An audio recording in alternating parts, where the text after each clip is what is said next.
పూరా లోకల్. కానీ ఈరోజు కూటమి ప్రభుత్వంలో ఉన్న పెద్దలే రౌడీల్లాగా ఈరోజు అరాచకాలు సృష్టిస్తూ, అల్లర్లు సృష్టిస్తూ, దాడులు చేస్తూ, అక్రమ కేసులు పెడుతూ, రెడ్ బుక్ రాజ్యాంగంతో రాష్ట్రాన్ని సర్వనాశనం చేస్తుండటం కళ్ళారా మనం అందరం కూడా చూస్తున్నాం.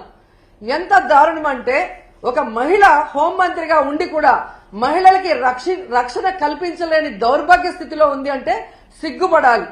ఆ పదవికి రాజీనామా చేసి ఎవరైతే సక్రమంగా పనిచేయగలరో వాళ్ళని ఆ ప్లేస్ లో పెట్టించే విధంగా చూసుకోవాలి. కానీ జగన్ గారిని, భారతి మేడంని, మిగతా వైఎస్ఆర్సీపీ నాయకుల్ని తిట్టడానికే హోంమంత్రి పదవి ఇచ్చినట్టు ఆవిడ మాట్లాడుతున్న మాటలు చూస్తుంటే చాలా సిగ్గుచేటు. ఎందుకంటే మా నియోజకవర్గంలో కూడా ఒక చిన్న పాపని రేప్ చేసి చంపేసి పూర్తి చేస్తే దాన్ని మాయ చేయాలని ఎస్పీని అందరినీ ఇక్కడికి పంపించడం జరిగింది.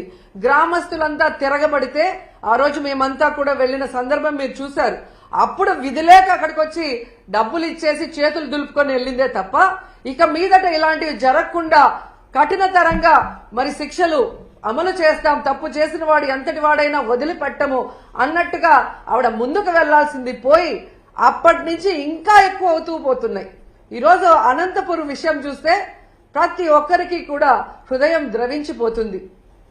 ఒక ఇంటర్ చదువుతున్న తన్మయ్య అనే గిరిజన అమ్మాయి 6 రోజుల ముందర కనిపించకుండా పోయిందని వాళ్ళ తల్లిదండ్రులు కంప్లైంట్ ఇస్తే, కంప్లైంట్ ఇవ్వడానికి పోలీస్ స్టేషన్కి వచ్చిన వాళ్ళని ఎంత అవమానంగా వాళ్ళు బిహేవ్ చేశారు. ఆ కేసును ఎందుకు పట్టించుకోకుండా అలా పడేయటం వల్లే 6 రోజుల తర్వాత ఆ అమ్మాయి శవమై దొరికింది. అలాగే మీరు చూస్తే పరిటాల సునీత గారి ఒక మహిళ, ఆవిడ నియోజకవర్గంలో ఒక మైనర్ బాలికని 14 మంది తెలుగుదేశం పార్టీ వాళ్ళు కంటిన్యూస్ గా రేప్ చేసుకుంటూ ఉంటే సాక్షి టీవీ, సాక్షి ఛానల్ దాన్ని బయట పెట్టింది. వాళ్ళని అరెస్ట్ చేయకుండా ఈరోజు ఆ కుటుంబం మొత్తం ఆ ఊరు వదిలేసి వెళ్లే పరిస్థితి ఏర్పడింది. ఆడపిల్ల ప్రాణాలు తీయటం, మానాలు తీయటం వీళ్ళకి సహజమైపోయింది. దానికి హోంమంత్రి గారు అండగా నిలబడటం అనేది సిగ్గుచేటు.